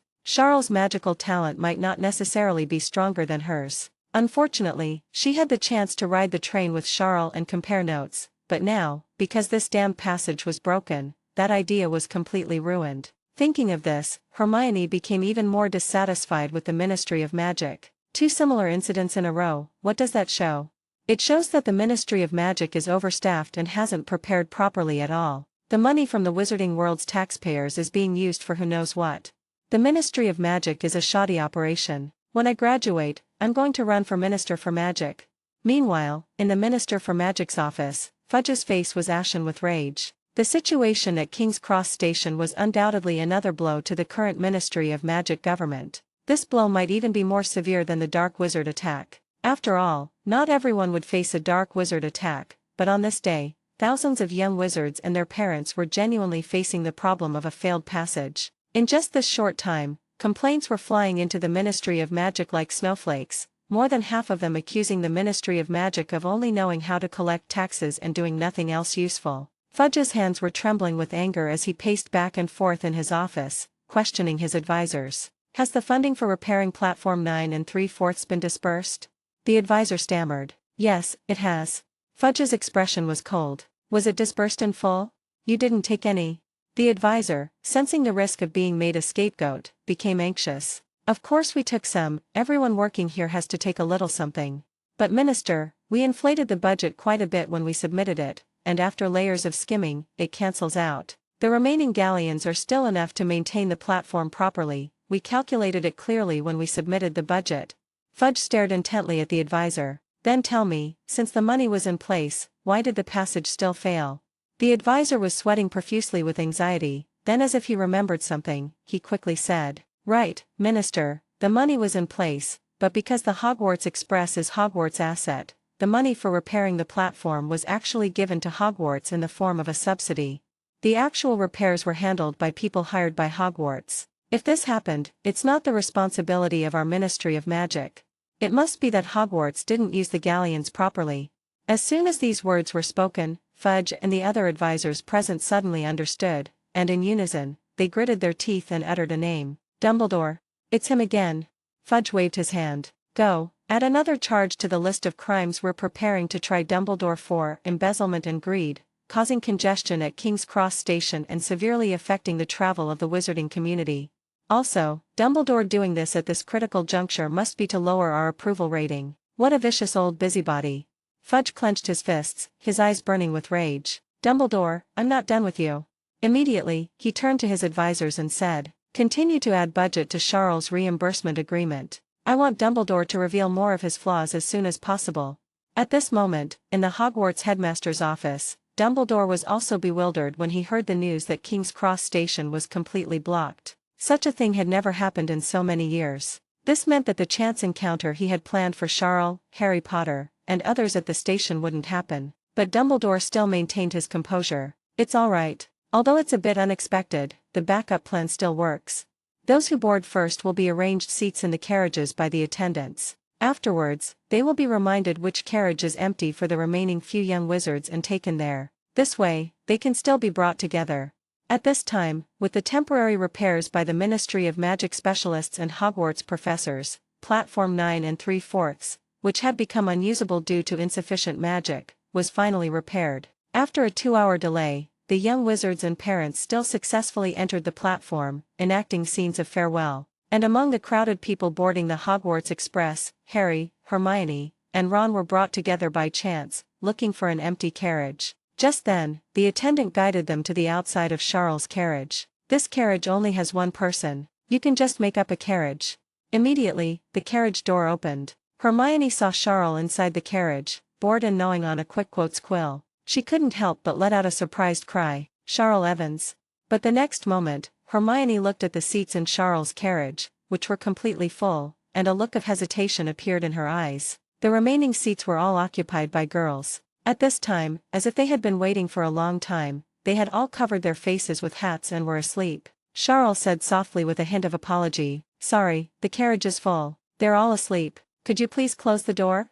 Hermione looked at Charles surrounded by girls, gritted her teeth, but didn't know what to say. She could only close the carriage door and go with Harry and Ron to find another carriage. The attendant at this time led them, looking back every few steps, her face full of confusion. She clearly remembered that Charles' compartment was empty. When did it get full? Could it be that people had just boarded for a while? She was too busy, and she was confused? Never mind, there was nothing she could do. The attendant, with an apologetic look, guided Harry, Ron, and Hermione to a new carriage. After they left, a strange look appeared on Charles' lips. "They actually found me. The Savior Trio, they just happened to find my carriage, right on the dot. If you say Dumbledore didn't arrange this, I wouldn't believe it. Dumbledore is old and likes children, likes to play house with them. I don't. Surely no one actually wants to be in the same carriage with 3 11-year-olds on a green train, right? Please, I hated this kind of situation the most in my previous life. Luckily, I'm smart enough." "Dumbledore, huh? Old man, no matter how cunning you are, weren't you still single-handedly defended against by me?" Immediately, Charles waved his wand, and the 3 girls on the seats next to him turned back into dolls. Charles naturally locked the carriage door and even put up a sign outside that said, "Someone is sleeping, please do not disturb." Then he casually cast a silencing charm, isolating the bursts of noise and screams from outside. Only then did he let out a long breath. "The world is quiet. It's good." Then, Charles' eyes deepened. It seems that Old Man Dumbledore is still the same as in the original story. He really likes to arrange things for others, likes to use people as pawns. This time going to Hogwarts, on Dumbledore's territory, safety comes first. I need to get a clemency sorted out. I don't expect it to be incredibly powerful, and I certainly don't expect it to reach the point where I can become crazy enough to enter R'lyeh as I envisioned before. But at least it should be able to handle Dumbledore's usual probes and pass the sorting hats test. The next moment, Charles whispered in his mind, "Deep Blue, deduce a clemency for me." Join me on Patreon if you want to request a novel, link in the description. 78 Mental Metamorphosis, Surging Strength, Memory Palace. As Charles whispered in his mind, Deep Blue began the deduction of a clemency. Waves of knowledge flooded into Charles' mind, causing his eyes to show a look of understanding. A clemency, rather than being a magic spell, is more of a utilization of mental will. It doesn't require a wand or incantations, only strong mental power and will, and the ability to call upon one's own mental will. In a sense, a clemency is not exclusive to wizards. Muggle monks, ascetics, meditation practitioners, and even some muggles with extremely firm will and clear goals, could potentially master a clemency, either actively or passively. Some schools call the state of entering a clemency Zen meditation, others call it clear mirror. The names vary, but the effects are largely similar to the wizard's occlumency. It's just that compared to the wizard's very complete occlumency training methods, the difficulty for them to master this thing is higher. After entering this state, distracting thoughts cease in the mind, and the spirit can become more focused and concentrated, which has miraculous effects on learning and research. Therefore, for alchemists and potions masters among wizards, occlumency is almost an essential skill. Not only is it to prevent their exclusive formulas from being dug out of their minds by legilimency, but also because the state of occlumency allows them to remain undisturbed by distracting thoughts when they need to concentrate the most. At this moment, as Deep Blue deduced occlumency, Charles also gradually felt the wonderful use of this ancient skill, which was highly praised by both Dumbledore and Snape. He felt the countless scattered thoughts and associations in his mind gradually dissipate. A feeling of clarity and transparency emerged in his heart, and his spirit and will were becoming more concentrated than ever before. In Charles' heart, a joy born from instinct arose. He couldn't remember how long it had been since he felt so pure. Perhaps it was when he was a carefree child in his previous life. But later, as he grew older and came into contact with more information and things, it became increasingly difficult to enter a state of immersion. He could no longer focus on one thing to the point of forgetting to eat and sleep like he did when he was a child. Even sitting in front of the high-spec computer he had longed for as a child, he felt bored and found it difficult to fully immerse himself in it. In this life, even though Charles had transmigrated and his body had redeveloped, his soul and spirit were still in an adult state. But now, with the deduction of occlumency, Charles felt as if his spirit was being dusted off. Immediately after, Deep Blue's mechanical prompt sounded in his mind. First deduction of occlumency completed. The next moment, an unprecedented sense of clarity emerged in Charles' spirit. He even had a feeling that he could fix his brain in a blank state for 1 or 2 hours, during which no distracting thoughts would arise. This state requires wizards to practice occlumency for many years to enter. For those Muggle monks and ascetics, it might not be achieved even after decades of effort. But for Charles, it was just a fleeting moment. Even because it was the first deduction, the points consumed were just a fraction for Charles. But the change it brought to Charles was immediate and significant. Charles raised his wand in surprise and uncertainty. His spirit was more focused and concentrated than ever before, without the slightest distracting thought, and a transfiguration spell was cast. It was much more effortless than before, and the precision and intensity had improved further, as if reaching a new level. Charles also tried to activate the Night Edge spell. From his perspective, the lightsaber bursting from the tip of his wand was much more stable than before, and its power had also increased by a level. After a moment of contemplation, Charles suddenly understood. While the magic of this world is related to the intensity of magic power, it also has idealistic characteristics. The killing curse requires intense killing intent. The Cruciatus curse requires a strong urge to torture someone. Even for various everyday spells, the most frequent reminder professors gave to young wizards practicing in the original work was, concentrate, think about the effect of the spell. Everything indicates that mental focus and concentration have a great impact on the power of spells and even whether they are effective.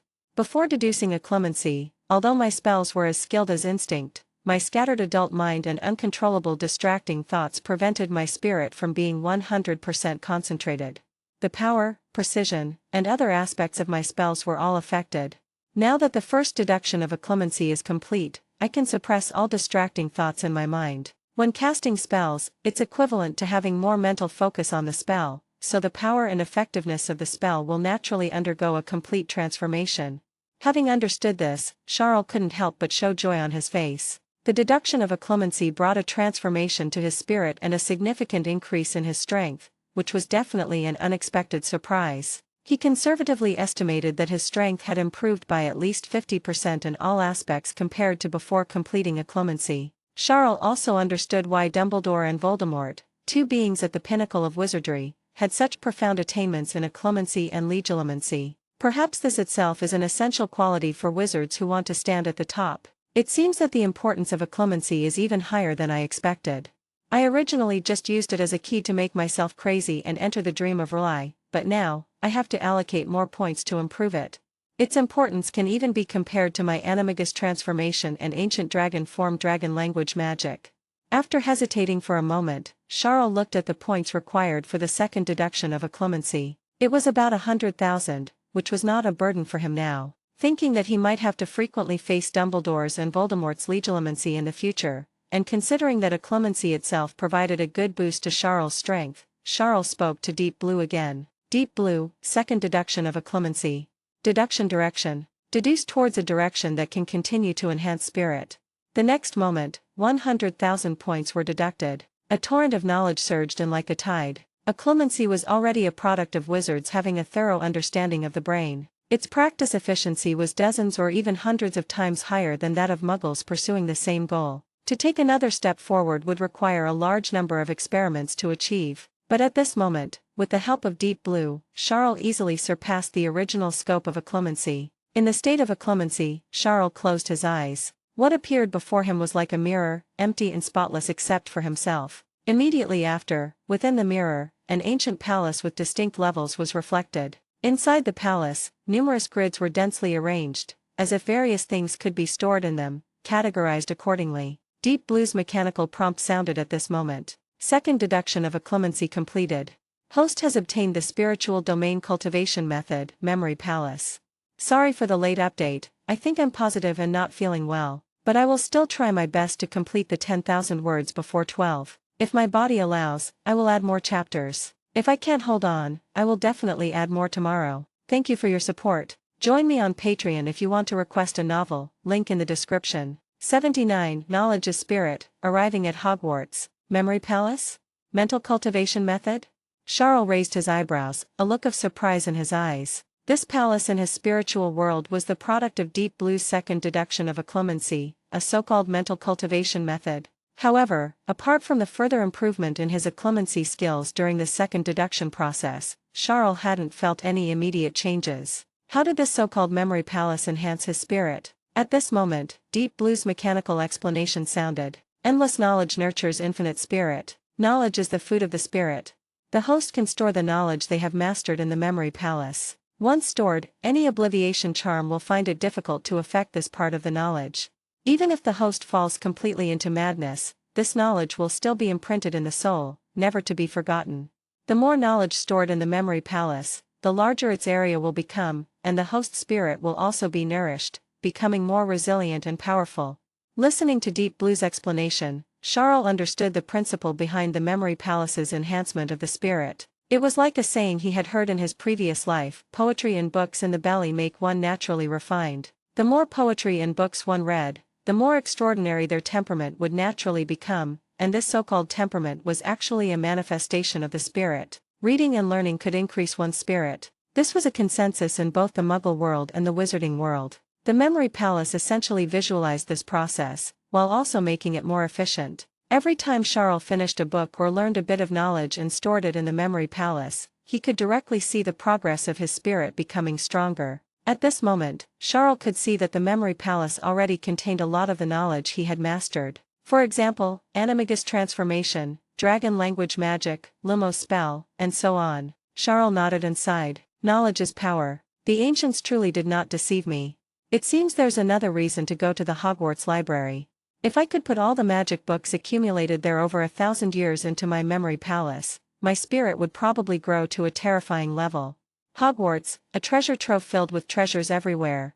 However, although Charles hadn't reached Hogwarts yet, he had several boxes of books bought from Flourish and Blots with him. Just filling these into the memory palace would surely allow Charles' spirit to make significant progress. Immediately, Charles randomly pulled out a copy of Practical Spell 30 articles from his bag and started reading. In the state of occlumency, Charles' reading efficiency was extremely high, without any distracting thoughts, much like the feeling of secretly reading novels under the covers when he was a student in his previous life. Accompanied by the rustling sound of turning pages, after a while, Charles finished reading Practical Spell 30 articles carefully. With his current level of magic, he naturally understood the cleaning charm, repairing charm, and other spells recorded within at first glance. In the memory palace in his spiritual world, another copy of Practical Spell 30 articles appeared. Charles placed it in the memory palace for storage. The next moment, under Charles' careful perception, his spirit seemed to have subtly strengthened by a trace. Charles frowned and checked the time in reality. Even with his learning speed, it took him over an hour to finish reading Practical Spell 30 articles, which wasn't a long book to begin with. If it were a large volume like Transfiguration, such as Transfiguration, from Introduction to Interment, which Charles had read before, even just flipping through the pages would take 5 or 6 hours. At this rate, when would he be able to empty the Hogwarts library? Decades, even 100 years, might not be enough. Charles sighed. Indeed, honestly, reading books is still not the way. I still have to cheat. He took out another magic book, waved his wand, and made the pages start flipping quickly. With the eyesight of an ordinary young wizard, they probably wouldn't even be able to see the words under such rapid page flipping. But due to the influence of his ancient dragon form, Charles' physical fitness in his wizard form was ridiculously strong, and his eyesight was also greatly enhanced. At this speed, he could completely scan the text. In less than half a minute, Charles had flipped through a book. Then, Charles said to Deep Blue in his mind, "Deep Blue, deduce it for me and let me directly master the knowledge in this book. It doesn't need to reach the point of being able to cast it instinctively, as long as it counts as me having learned it. How many points would that roughly require?"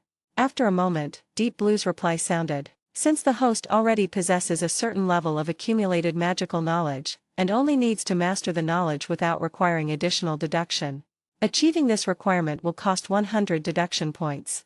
Charles calculated. 100 points for one book, 1,000,000 points for 10,000 books. 1,000,000 points, unless invested in an area that directly addresses his shortcomings, like a clemency, wouldn't significantly improve him right now. But using them to master this knowledge and fill his memory palace could genuinely strengthen his mind. This investment and return seemed more stable. As for the process not being him learning it himself but Deep Blue helping, if he were still a teenager from his previous life, Charles might feel a bit uncomfortable, feeling like the results weren't earned through his own effort and feeling uneasy about it. But now, Charles just wanted to say, effort, my ass. What's effort good for? Not using a cheat? That would be stupid. So Charles didn't hesitate for a moment. Deduce it all for me. He waved his wand, and one magic book after another flew out of his trunk, hovering in the compartment. The ceiling, the walls, behind the door, the windows. Every empty space was filled with books whose pages were constantly turning. Charles' gaze swept around, and a dizzying amount of text flooded into his vision, then was converted by Deep Blue into knowledge Charles had mastered. In his mental world, within his memory palace, book after book fell like rain, being filled into Charles' memory palace. 10 books, 20 books, 50 books, 100 books, 200 books. As Charles continuously filled his memory palace with knowledge, the previously imperceptible mental improvement finally became significant. Charles was immersed in this process, almost forgetting the passage of time. It wasn't until the Hogwarts Express stopped at the platform, and the loud whistle broke through the soundproofing spell Charles had casually cast earlier, that the tide of excited screams from the carriage corridor surged in. There was a knocking sound at the compartment door, accompanied by the reminder from the Hogwarts Express conductor, "Please, young wizards, change into your school uniforms and prepare to head to Hogwarts. Do not remain on the train." Only then did Charles snap back to reality. Hogwarts is here.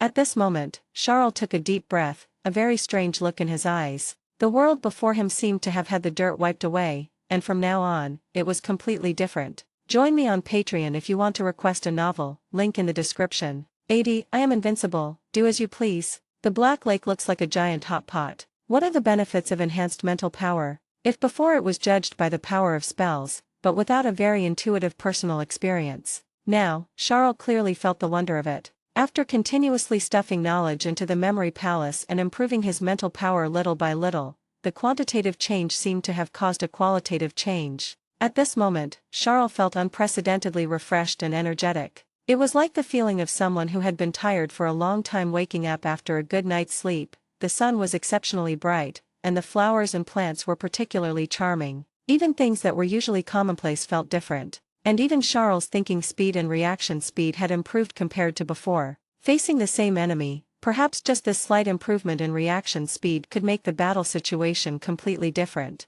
Moreover, Charles could apparate short distances, and the improvement in reaction speed would become even more obvious after flashing, allowing him to recover and cast spells faster after flashing. Charles suddenly realized something and recalled the scene of Dumbledore and Voldemort fighting in the original work. Logically speaking, Dumbledore was 110 years old at that time, and Voldemort was also 60 or 70 years old. Their battle was simply a battle of old folks. If Muggles of this age were brought over, it would be good if they didn't have Alzheimer's. But both of them were not only agile but also frighteningly quick in reaction. The young wizards present were all dazzled, yet they could still continuously use short-distance apparition to fight, casting spells and changing forms in the blink of an eye. Charles originally thought the reason for this was that Voldemort had been transformed by dark magic and was different from ordinary people, and Dumbledore might have drunk some kind of potion, so his reaction speed was still so fast. But now it seems that perhaps it was because of their powerful mental power that their reaction speed did not decline even at such an age. Mental power, as expected, is the cornerstone of magic in the Harry Potter world. No wonder Harry Potter's strength grew so rapidly during his escape in his 7th year. This period was a test of his mental power and will. Every day he was undergoing a mental transformation. Even without studying at Hogwarts, his strength was skyrocketing. Charles' eyes were bright. But I don't need to test my mental power under extreme conditions like Harry Potter. Just reading is enough. The more books I read, the more the memory palace is filled, and my mental power will naturally become stronger. If I fill all the knowledge in the Hogwarts library into the memory palace, even if I don't deduce any more magic during this period, just relying on the existing magic, with the astonishing mental power boost, the power will increase several times or even 10 times. Dumbledore? Voldemort? I'm invincible, do as you please. Immediately, Charles opened the carriage door and followed the excited young wizards out of the Hogwarts Express, walking towards Hogwarts Castle according to the instructions. More than 10 minutes later, at the end of the narrow path, in the darkened night, the Black Lake came into view. The moonlight shone down, and the waves of the Black Lake shimmered with white light, like fine snow falling on black soil. And on the opposite side of the Black Lake, on the cliffs, an ancient castle stood majestically, which was the Hogwarts that countless young wizards longed for. When they saw Hogwarts, the young wizards all let out exclamations. The fatigue of sitting on the train all day and trekking through the mountain roads seemed to disappear, and they started chattering like birds. Hogwarts? That's Hogwarts. In the crowd, the bespectacled boy with a lightning-shaped scar on his forehead, the savior Harry Potter, excitedly shouted to his companions beside him. Red-haired Ron was also equally excited, almost dancing with joy. Only Hermione, among the trio, although also excited, her gaze involuntarily turned to Charles, who was standing alone in the corner of the crowd. Hermione cautiously looked around Charles, and did not see the girls Charles had previously transformed with transfiguration, feeling a little secretly pleased. Passing through the crowd, Hermione came to Charles' side again and greeted him. "Charles, I don't know if you remember me, I'm..." Charles looked at Hermione, who kept trying to get close to him, and felt a headache. "Hermione Granger, I know, we met in Diagon Alley. We seem to have met many times in competitions at Muggle School before." Hermione was stunned for a moment, as if she hadn't expected Charles to mention these things. She then became excited, her eyes sparkling. "I never won against you before, but now we're at Hogwarts, a brand new field, we're going to learn magic. Charles, I will definitely surpass you." Charles smiled helplessly, nodding repeatedly in agreement, using the trick he learned in his previous life to deal with children, absent-mindedly dismissing Hermione. Just as Hermione was still talking non-stop, Harry Potter and Ron also came here, panting, through the crowd. "Hermione, why did you run here? We all thought you were lost. Who is this?" Harry Potter and Ron looked at Charles. Before Charles could speak, Hermione, who was still excited, chattered about Charles' identity. "Charles Evans, you must have heard his name, right?" Harry Potter was stunned for a moment, then gasped. "Charles Evans, the famous, most talented student in all of Britain? You're coming to Hogwarts too. My aunt and uncle's family never miss your appearances on TV and in the newspapers. They say it's to motivate Dudley to become an excellent student like you." I'm so honored."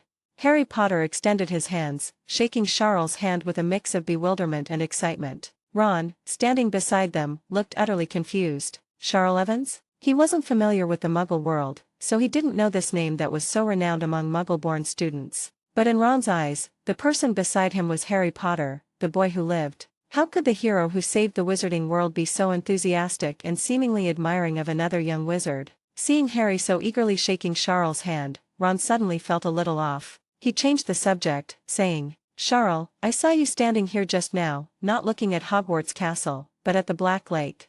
What's so good about the Black Lake? What did you see?"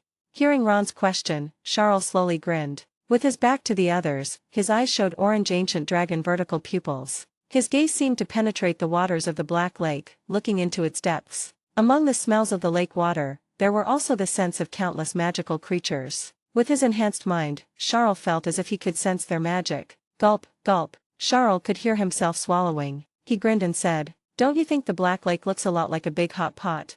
I was thinking, if you dip some fish slices or octopus in there, it would probably taste amazing. Join me on Patreon if you want to request a novel, link in the description."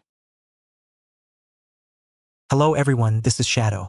Due to copyright restrictions on YouTube, I can't publish many of the audiobooks you love.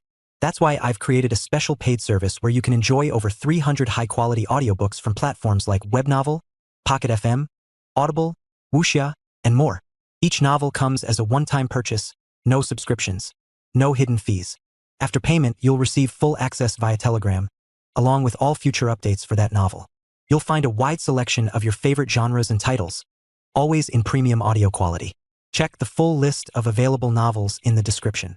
DM me now to get your favorite stories in audiobook form and start listening today. Also, you can request any novel so I can turn into audiobooks.